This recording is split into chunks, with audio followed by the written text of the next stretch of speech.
My friends, let us come together in a spirit of quietness, for it is only in stillness that the truth of God can be made known to us. We are not here to acquire something, nor to persuade God to do our bidding. We are here for recognition of that presence which has never been absent from us for a single moment. For many centuries, sincere men and women have prayed with deep longing. They have pleaded for health, for supply, for safety, for peace of mind. They have cried out during illness, in times of loss, in moments of fear, calling upon a God they believed to be somewhere afar, hoping that perhaps their words might reach him. Yet the world remains troubled, bodies grow ill, and fear seems to tighten its grip upon human experience. And in this we begin to perceive that something in our approach has been amiss. You see, the great misunderstanding about prayer lies not in our sincerity, but in the basic assumption upon which our prayer is founded. As long as we believe that God is somewhere outside ourselves and that we must reach out to him to receive good, we are praying from a misconception of the nature of God and the nature of our own being. And no matter how earnest the prayer, no matter how many times it is repeated, a false premise can yield only a false conclusion. We have been taught, often unconsciously, to think of God as a kind of heavenly power separate from creation, who must be persuaded to act. We imagine that if only we phrase our prayers correctly or with enough fervor, God will intervene and set aside the very laws of life on our behalf. This is a great human illusion, the belief that God responds to our pleading, that God withholds until we ask, that God requires instruction from us. But the truth is far more beautiful, far more liberating, far more intimate than that. God is not a power who must be moved to action. God is the very life, the very substance, the very being that animates you. The kingdom you have prayed to reach is not distant. It is within your own consciousness, and therefore to pray by asking is to deny the very truth for which we seek. Prayer, as the world knows it, is an attempt to bridge a separation that has never existed. And as long as we pray from that sense of separation, we remain outside the awareness of the presence that is our life. But when we begin to perceive that the divine presence is the eye of our being, that God is the very consciousness through which we pray, we discover that prayer is not a request, it is a recognition. This misunderstanding is the reason why prayer so often seems unanswered. For we have been trying to reach a God who is not out there. We have been trying to persuade a presence who is already fulfilling, maintaining, and sustaining all creation in infinite perfection. We have been trying to change that which in truth is already complete. And so, as we enter this study together, let us be willing to lay aside every preconceived notion of prayer. Let us be willing to release all the forms, all the rituals, all the words we have used to implore God, and open ourselves instead to the realization that God is not someone to whom we speak, but the very reality of our being. Once we understand this, prayer becomes not a reaching out, but a resting in, not a striving, but a yielding, not an attempt to bring God into our experience, but an awareness that God has never been absent from it. When we approach prayer from this standpoint, we begin to taste the peace that passes understanding, and in that peace harmony flows, not because we have asked, but because the presence that is our life reveals itself.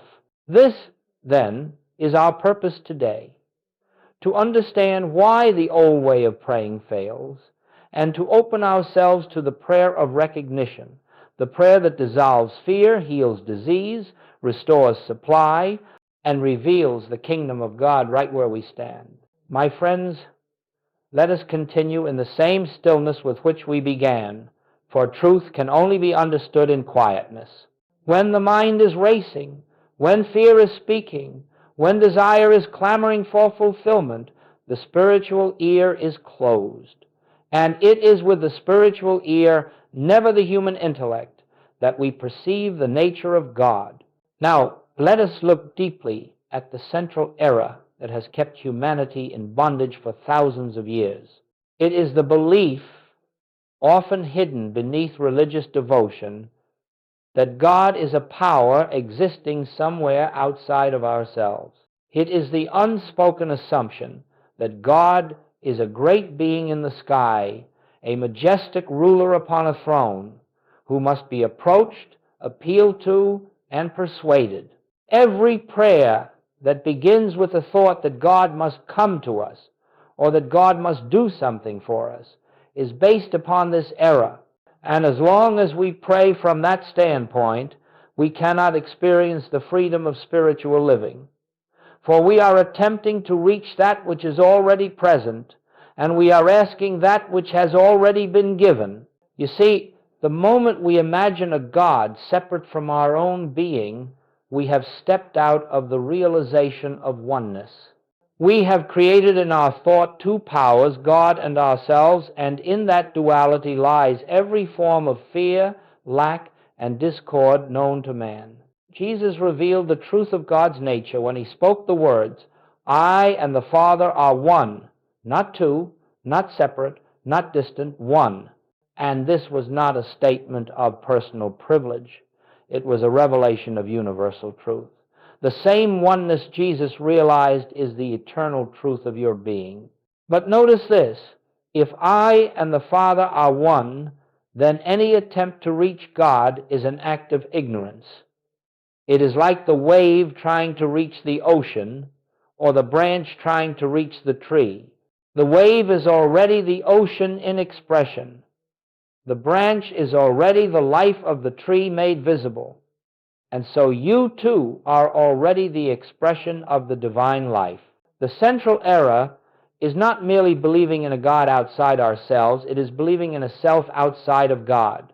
It is believing that there is a me here and a God somewhere else. This sense of separation is the whole of the human problem. It gives rise to fear, for the separated self feels vulnerable. It gives rise to lack, for the separated self imagines supply is outside it. It gives rise to sickness, for the separated self believes life is in the body rather than in God. But once we begin to perceive that the I of our being is God expressing, this entire structure of separation collapses. We no longer pray to a distant God whose favor must be earned or whose silence must be endured. We rest in the awareness that God is the very life, mind, soul, and substance of our being. When you pray to a God out there, notice what you are implying. You are implying that God is not already here. You are implying that the presence must be summoned. You are implying that the kingdom must be entered rather than recognized. And in that moment of implication, you have denied the truth you seek to realize. God does not come and go. God does not wax and wane. God does not appear when we plead and disappear when we forget. God is the infinite, ever-present life that is living itself as you. And when we turn within, not to ask but to behold, we feel the assurance of this presence. This is the meaning of Jesus' statement. The kingdom of God is within you. It is not a poetic sentiment. It is spiritual law. And until we embody this law, prayer remains ineffective, for we pray from separation instead of union. The practice of spiritual living begins the moment we stop looking outward and begin recognizing the divine center within our own consciousness. We are not seeking God, we are discovering that the one we have sought has never been absent. We are not traveling toward God, we are awakening to the realization that God is the light of our awareness, the life of our breath, the presence of our being. When this understanding dawns, prayer becomes a communion, not a request, a recognition, not a petition, a resting, not a striving, for there is no longer a God out there to be reached. There is only the One expressing itself here, now, as the I that I am. Let us continue, my friends, in the same atmosphere of quiet receptivity. Truth does not enter where there is strain or effort. It steals upon us gently, like a soft breeze moving through an open window.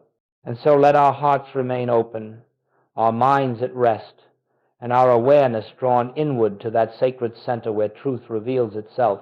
Now, having seen that the belief in a God outside ourselves is the root of ineffective prayer, we are ready to understand the true nature of prayer, not as the world practices it, but as it is in spiritual reality. True prayer does not seek to reach God. It does not attempt to persuade God. It does not try to change God's will or alter God's action. True prayer begins with the profound realization that God is already fulfilling, already expressing, already being the infinite harmony of the universe. And what then is the function of prayer? Prayer is recognition, the recognition of God as the one and only presence, power, and life of all being. You see, as long as you are asking for anything, you are implying something is missing. You are affirming lack, even while seeking supply. You are affirming illness, even while seeking healing. You are affirming separation, even while seeking union. This is why petitionary prayer cannot reveal the kingdom. It is founded on the belief that something real is absent and must be brought in. But in the presence of the infinite, nothing is missing. Nothing needs to be added to the fullness of God. Therefore, true prayer is not a reaching outward, but a sinking inward. It is not moving toward God, but resting in God. It is the quiet realization that the very presence we have sought is the life that animates our being this moment, the intelligence that thinks as us, the love that beats as our heart. Prayer becomes a state of recognition, recognizing that harmony is the nature of God and therefore the nature of our being, recognizing that wholeness is the nature of God and therefore the nature of our being, recognizing that abundance is the nature of God and therefore the nature of our being. We do not bring these qualities into existence. We recognize them as the eternal truth behind all appearance. Every great spiritual teacher has known this. Your Father knoweth what things ye have need of before ye ask. Before you ask, because the fullness of God is already embodied in your true identity. True prayer is not a method for acquiring good. It is the awareness that good is omnipresent. It is not an attempt to remedy problems. It is the recognition that in God, problems have no reality. It is not the effort to attain peace. It is the realization that peace is the atmosphere of divine presence. And so the question arises, if prayer is not asking, if prayer is not petitioning, then what is prayer? Prayer is the inner communion between the individual and the infinite, not two beings meeting, but one, being revealing itself to itself. It is the silent beholding of truth. It is the realization that God is the life I live, the mind I think, the soul I am. It is the inner conviction that nothing can be added to God's perfection and nothing can diminish it. When you enter this recognition, a deep peace wells up within you, not because something has changed outwardly, but because something has been revealed inwardly. You begin to feel the invisible activity of grace. You sense the presence. You know, even without words, that all is well. This is true prayer. It is not an act. It is not a technique. It is not an effort. It is the state of consciousness that knows God as the only reality and therefore fears no appearance, needs no protection, and seeks no supply. When the mind is lifted into this awareness, healing occurs not because you have asked for healing, but because the false sense of separation dissolves, and in the presence of oneness, harmony naturally appears. True prayer is a state of illumination. It is the recognition of what has always been, is now, and forever will be. Let us continue, my friends, in the same hush of inner listening, for the truths we will touch now penetrate deeply into the fabric of our spiritual life. These truths cannot be grasped with the analytical mind. They can only be recognized in the quiet depths of our being. We have seen that true prayer is not asking, not pleading, not requesting anything of God. And yet we must look honestly at the fact that much of the world prays in this way, calling upon God for intervention, pleading for relief, crying out in desperation. And we must also acknowledge that from time to time such prayers appear to be answered. Something improves, something changes, something seems to respond. And so the human mind concludes that petition must work. But let us look deeper. Petitionary prayer, asking God for things, does not touch the realm of spirit. It does not change the nature of truth. It does not awaken us to the presence. What it may do, occasionally, is alter the outer picture through the level of human thought or emotion. It may produce a temporary relief, a shift in circumstance, a rearranging of effects. But this is not spiritual healing. It is not grace. It is not the action of God. Any so-called answer to petitionary prayer is not a divine miracle. It is the movement of the human mind within its own limited realm. It belongs to the world of appearances, not to the kingdom of God. And because it arises within the realm of the temporary, it will end. It cannot endure. Whatever is gained through petition must eventually be lost, for it is not rooted in the infinite. This is why so many who pray with great passion find themselves returning again and again to the same problems. They have not touched the source. They have merely rearranged the shadows. Petition is the attempt of the human mind to change the picture on the screen. But the screen does not change through effort. It changes when the light behind it changes. When you ask God to heal you, you are implying that God withholds healing until asked. When you ask God for supply, you are implying that God dispenses good in response to human desire. When you ask God for protection, you are implying that danger is real and that God's presence must be summoned to overcome it. These implications are false, and no prayer founded upon a false premise can yield spiritual fruit. The truth is this: God does not respond to human desire. God does not move because we plead. God does not change because we request. God does not intervene because we are afraid. God is infinite, unchanging harmony, ever present, ever flowing, ever expressing. The activity of God is perpetual fullness, perpetual wholeness, perpetual love. Nothing can be added to this. Nothing can be removed from it. Our asking does nothing to alter God. Our asking only reveals our ignorance of God. This is why asking never works, because the one who asks is the human sense of self, and the human sense of self has no connection to reality. And yet, why does asking seem to work occasionally? It seems to work because the human mind, when intensely focused, can temporarily shift the outer picture. This is the realm of suggestion, emotion, and mental force. It is not spiritual. It is not eternal. It is not grace. It is simply the movement of the mind within its own illusion. When the wave crashes, the form is rearranged, but the ocean has not changed. What we seek is not the rearranging of forms, but the realization of truth. And truth does not come through begging. Truth comes through recognition.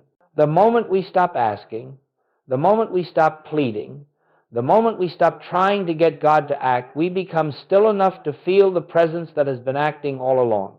We discover that God's grace has never been withheld. that supply has never been absent, that health has never been destroyed, that harmony has never been lost. All of these appear absent only from the standpoint of a mind that believes in separation. And so we see why asking does not work, because the one who asks is the illusion. Truth does not answer illusion. Truth dissolves illusion. And therefore, we must come to prayer not as beggars, but as beholders, not seeking favor, but recognizing fullness, not pleading for change, but awakening to the perfection that already is. The moment we stop asking, we open the door for grace. Grace does not come because we stop asking. Grace is revealed because we become quiet enough to notice it. This is why prayer without request, prayer without petition, prayer without desire is the only prayer that heals. For it is the only prayer in which God can be known as God is omnipresent, omnipotent, and omniscient.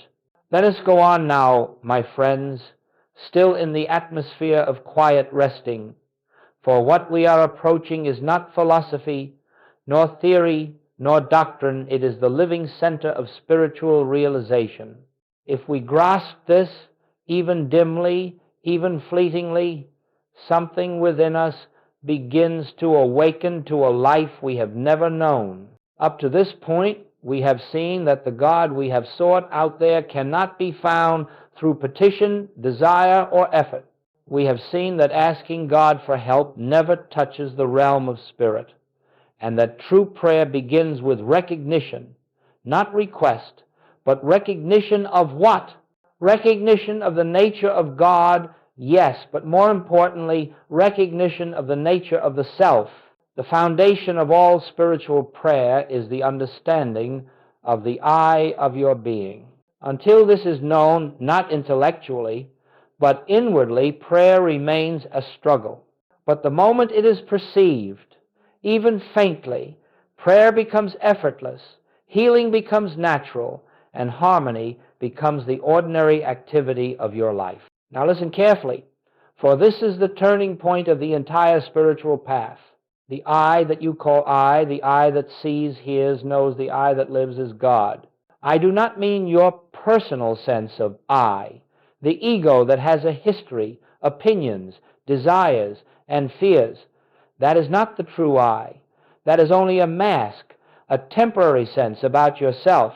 It is the I of spiritual being that I speak of, the I that Jesus revealed when he said, before Abraham was, I am. He was not speaking of the man called Jesus. He was speaking of the infinite, eternal presence that expresses as individual being. He was speaking of the God identity that is the life of every one of us. Once you understand this, all of spiritual prayer becomes clear. The truth is this: I am is the name of God, and I am is the true identity of every man, woman, and child. Not the human I am, which says I am sick, or I am lonely, or I am afraid. That is only the personal sense speaking. But the divine I am, which is the presence of God individualized. When you say I am, you are using the sacred name, not the personal name. And every time you attach that name to a limitation, you are unknowingly attributing limitation to God. But when you pause, become still, and let the true I reveal itself, something remarkable occurs. Your prayer becomes communion with your own source. Your prayer becomes union with the presence that animates your being. Your prayer becomes the silent recognition that I am is the fullness of God expressing here and now. This is why asking God for healing denies the truth. The I that I am has never been sick. The I that I am is infinite life, pure spirit, incapable of disease. This is why asking God for supply denies the truth. The I that I am is infinite abundance, complete and perfect, lacking nothing. This is why asking God for protection denies the truth. The I that I am is the presence in which there is no danger, no threat, no opposing power. You see, when you pray from the standpoint of I, a person, am asking God, you are praying from illusion. But when you pray from the standpoint of I am, you are praying from reality. And in that realization, harmony appears without effort the moment you recognize the I of your being as God expressing. Prayer becomes the quiet beholding of this truth. You do not try to change anything. You do not try to fix anything. You do not try to influence anything. You simply rest in the awareness, I live, yet not I, but Christ liveth as me. I and the Father are one. The I that I am is the presence of God. Now, pay close attention. This realization does not make you God as a person. It reveals that the person was never your identity. The human self is not divine. The personality is not divine. The body is not divine. But the I, the life, the invisible consciousness that animates you, that is divine, that is God showing forth as individual expression.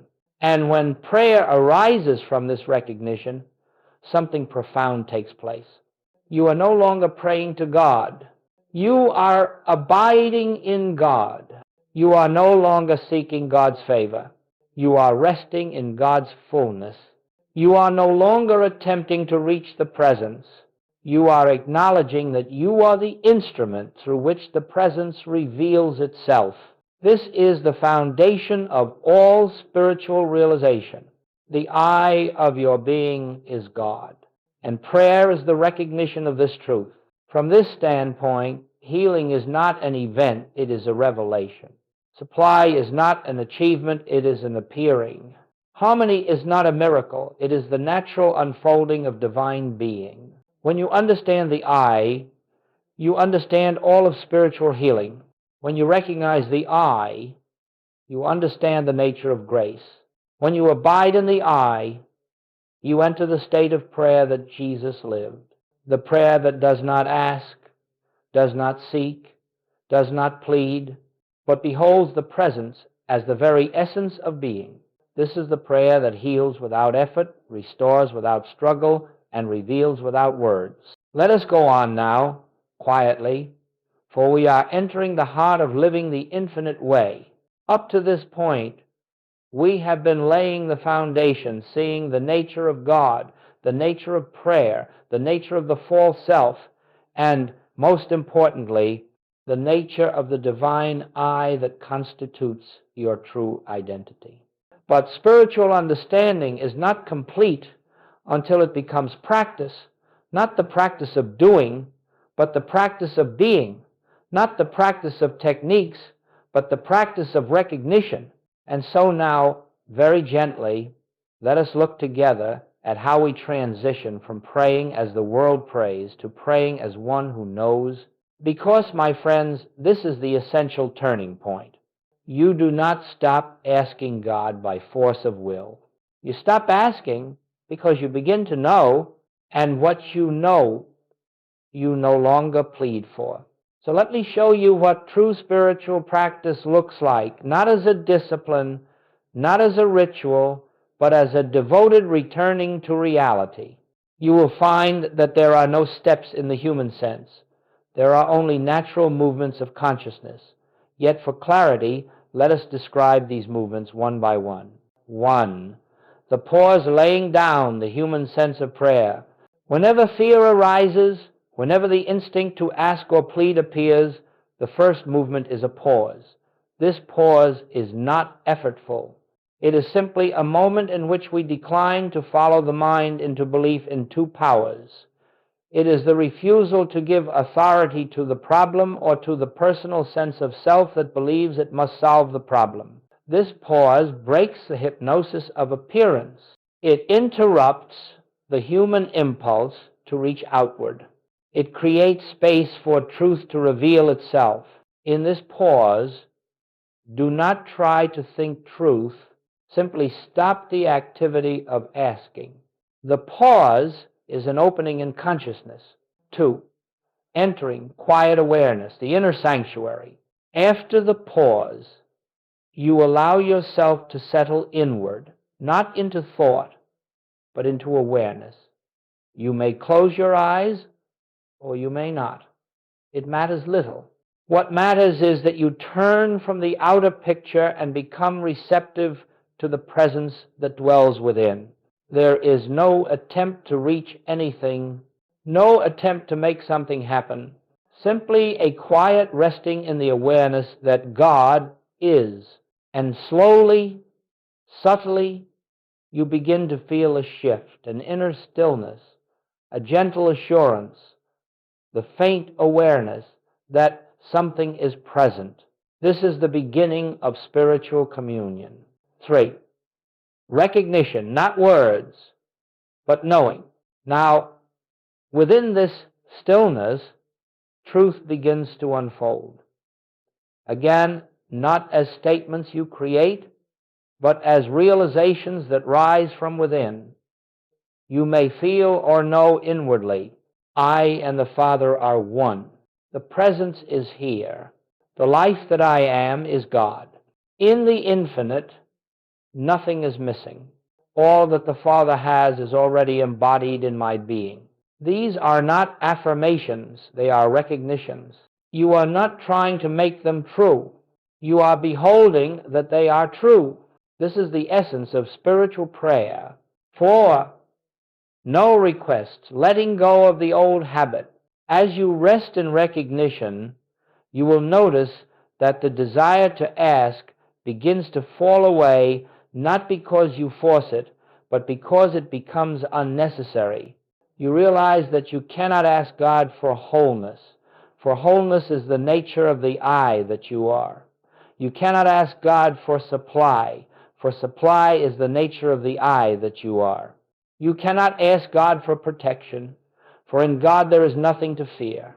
And so asking becomes impossible. It simply fades out of your consciousness. You no longer need God to do anything. You no longer need God to come. You no longer need God to fix anything. You behold that God is, that is prayer. 5, resting in silence, allowing the presence to reveal itself.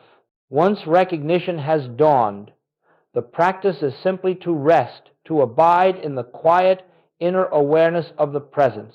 You do not speak, you do not think, you do not outline, you do not seek. You simply let the divine I am be felt within you. This rest is the womb of spiritual healing. It is in this rest that the activity of God becomes evident, not because you have performed something, but because you have withdrawn the interference of the human mind. In the silence of recognition, the presence reveals itself.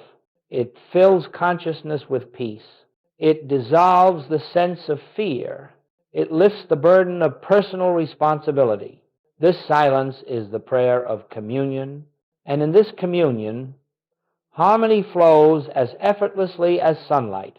6, letting grace be the doer, no human effort remains.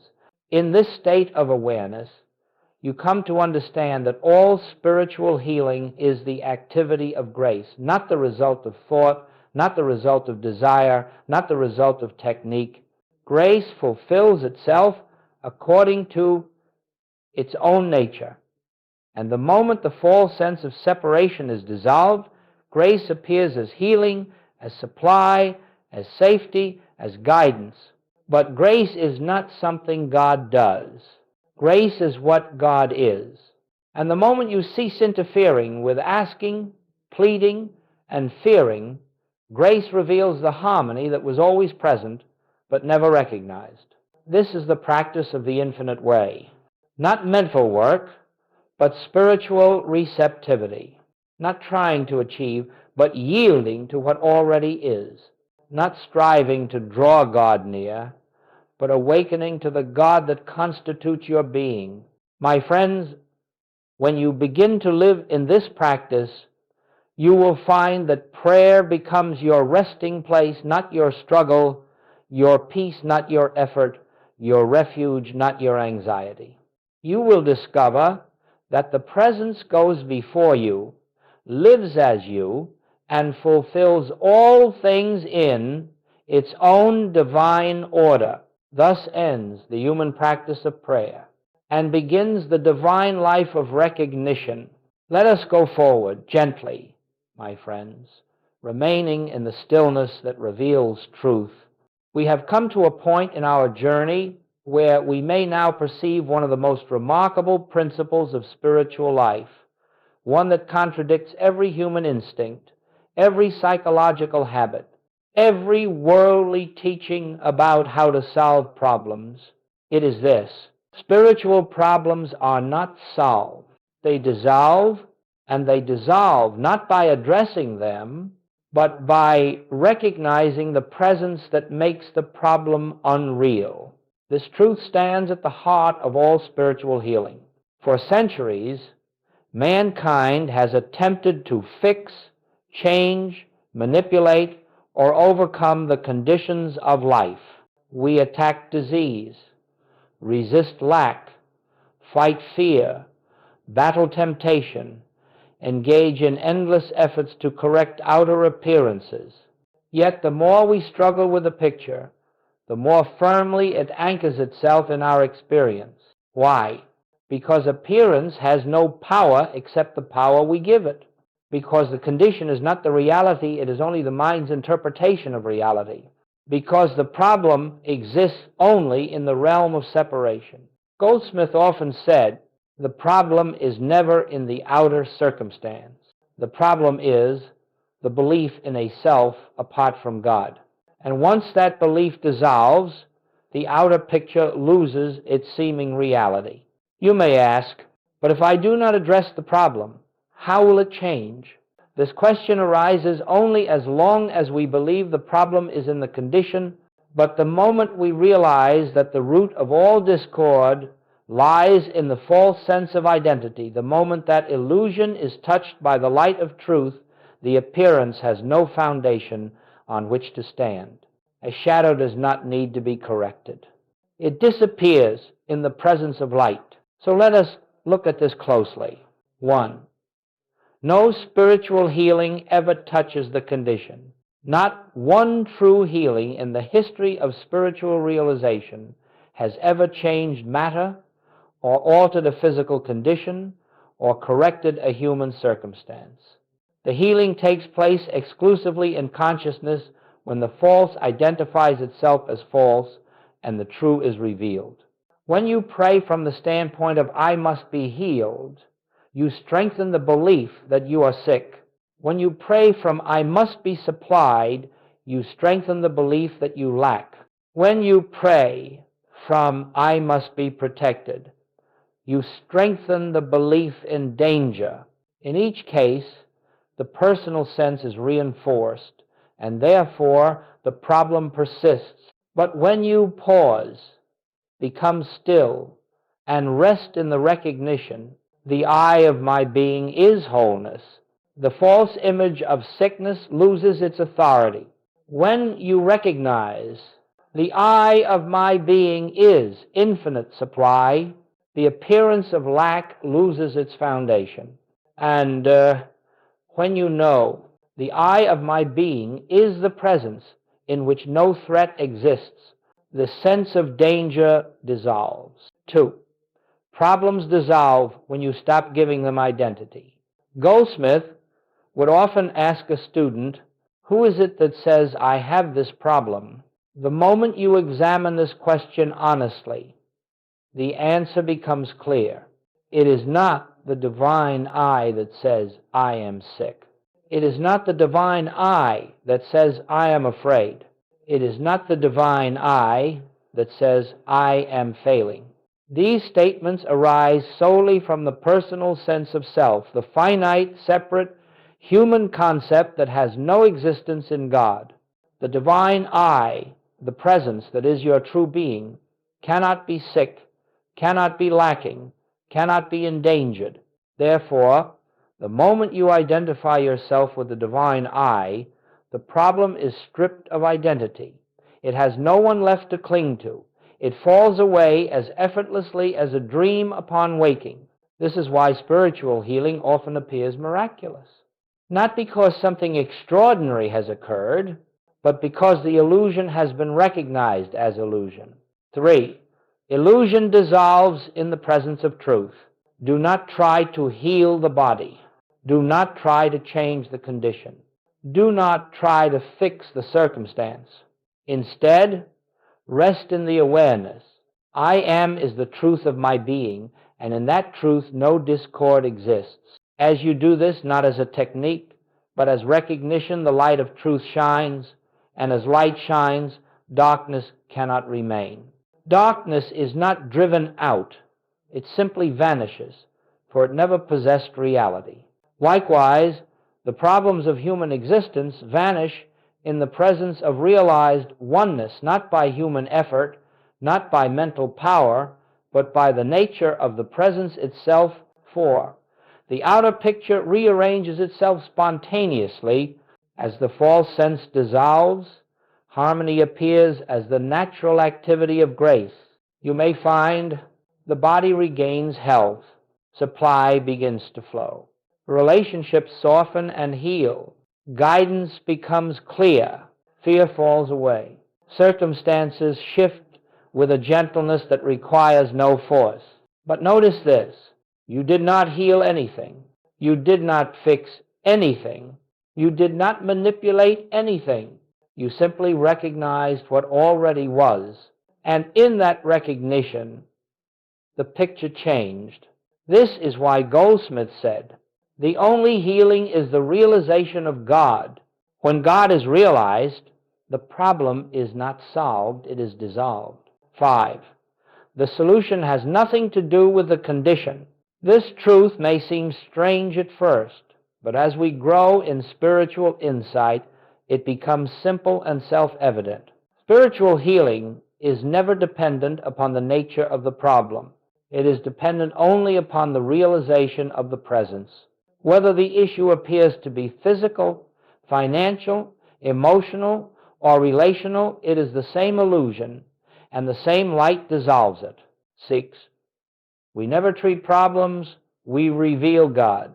Thus, in true prayer, we do not treat disease, we do not treat lack, we do not treat fear, we do not treat sin, we do not treat failure. We reveal God. We reveal the I am. We reveal the one presence, and where one presence is recognized, two powers cannot exist. Therefore, the entire structure of the problem collapses. This, my friends, is why we do not address problems. We acknowledge the presence, and the presence dissolves the illusion. Let us continue now, my friends, still resting in that same atmosphere of inner stillness.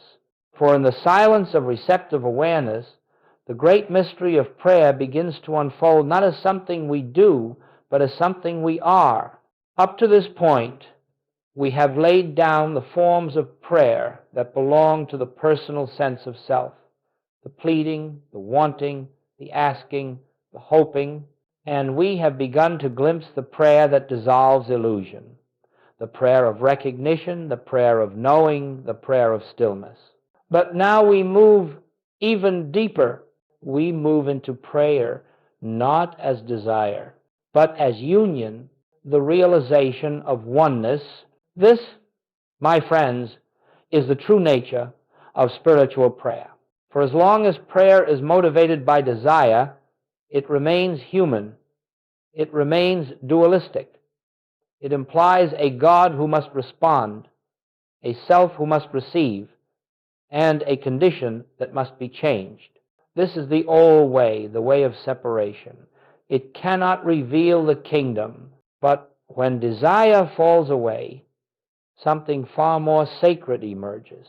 A new dimension of prayer arises, not prayer that seeks, but prayer that beholds. Not prayer that reaches, but prayer that rests. Not prayer that longs for God, but prayer that recognizes God as the very essence of being. This is prayer as union, one. the end of praying to God. In the personal sense of living, we imagine God as someone to whom we speak, someone to whom we direct words, thoughts, requests. But as the truth dawns, this entire structure dissolves. We discover that God is not an external being at all. God is the very life that is living us. God is the consciousness that is thinking us. God is the self that is being us. And so we no longer pray to God. We rest in God. We commune as God expressing. Goldsmith said, prayer is the union of the soul with its source, not the union of two beings, but the recognition that there is only one. 2. Desire quiets because fullness is recognized. When you truly feel the presence within, when you sense it not as an idea but as living, reality desire evaporates like mist in the morning sun. You no longer crave healing because you recognize that your true being has never been touched by disease. You no longer crave supply because you sense that the infinite is expressing as your very being. You no longer crave peace because you feel peace arising from within like a spring that cannot be exhausted. Desire ceases not by self-discipline, but by revelation. You do not stop wanting because you force yourself to stop. You stop wanting because you discover that you already are the fullness you sought. In that moment, prayer becomes not desire, but union. 3. The experience of oneness dawns in silence. There is a moment in spiritual practice, not always dramatic, often very subtle, when you begin to feel that the boundary between you and God has dissolved. It is not an emotional experience. It is not a mystical vision.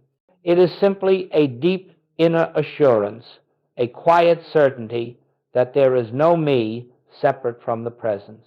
This moment may be brief. It may be soft, but it is the beginning of the true prayer life. For in that recognition of oneness, you realize that prayer is not something you offer to God. It is something God is doing in you. Prayer is no longer an action of the mind. It is an activity of the soul. 4. The nature of this union. What is this union? It is the awareness that the life you feel pulsing within you is God's life. The intelligence that thinks you is God's intelligence. The love that moves through your being is God's love. The I that you call I is the I am.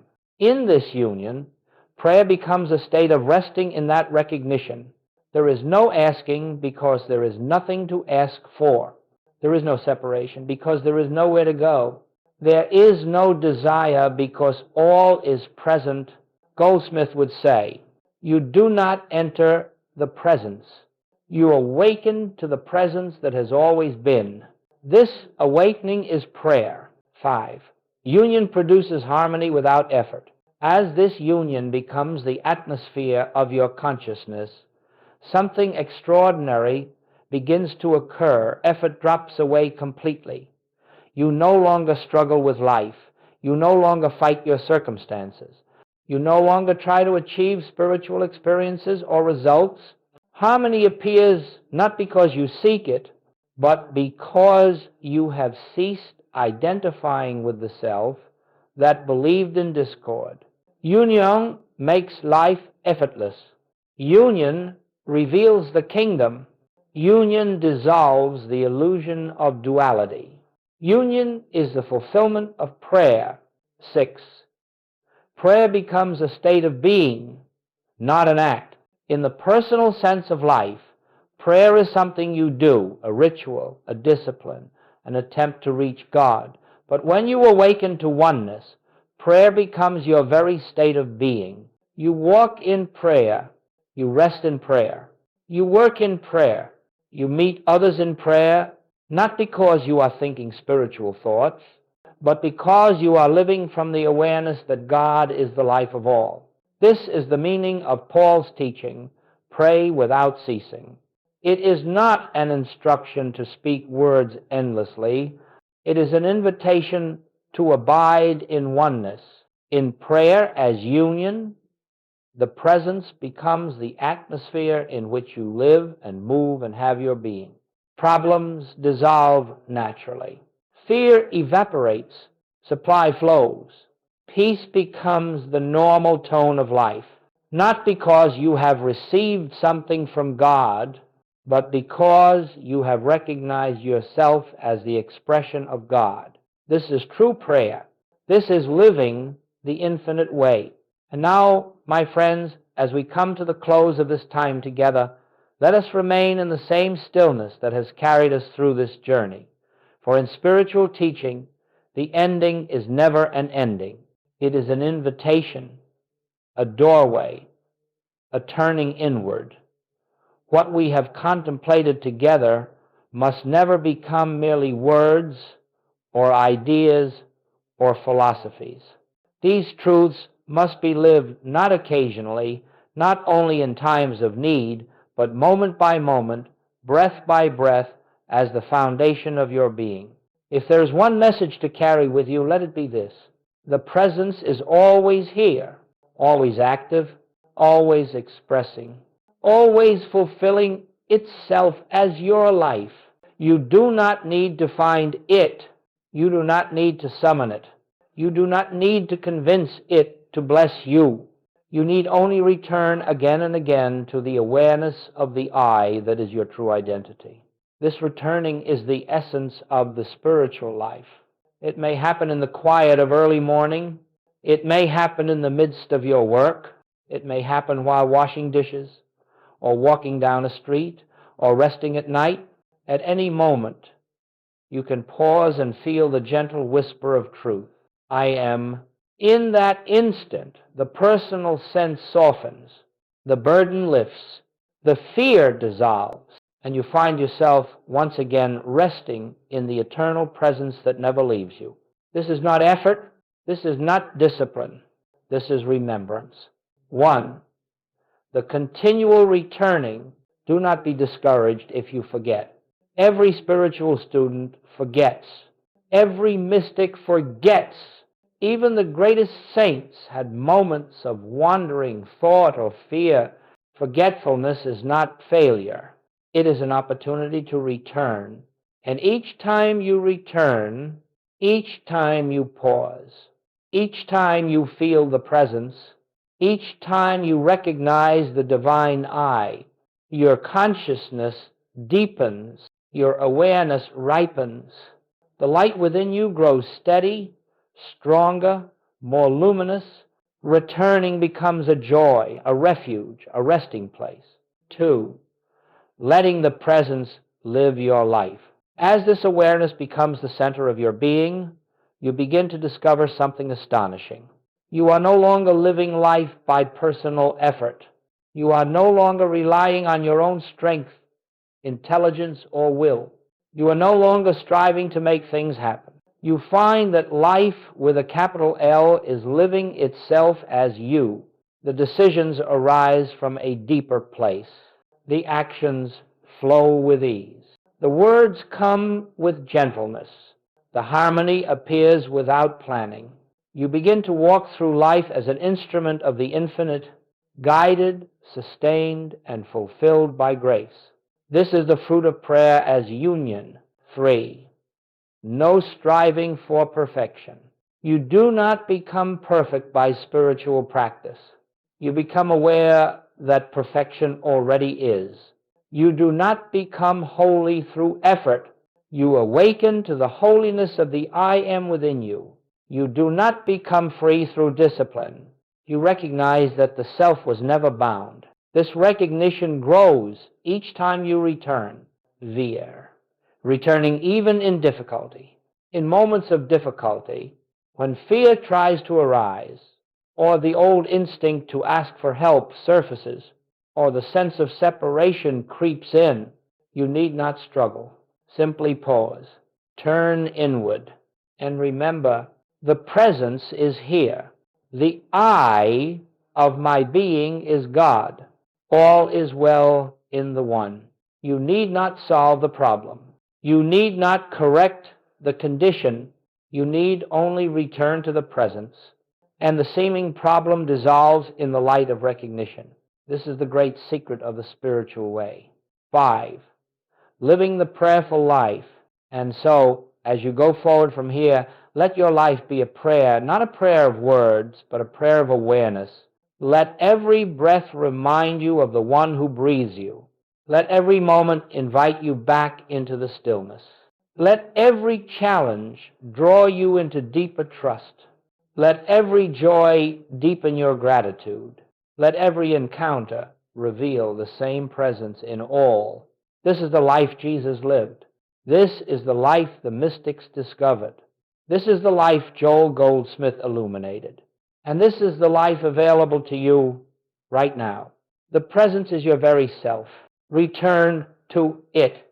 Rest in it, live from it. And let grace reveal the wholeness that was never absent. 6. Closing awareness. Let us end as we began, in silence. A silence filled not with emptiness, but with the fullness of the I am. A silence in which no request, no plea, no desire remains. Only the quiet recognition. The Father within me doeth the works. I and the Father are one. I am that I am. Rest here. Live here.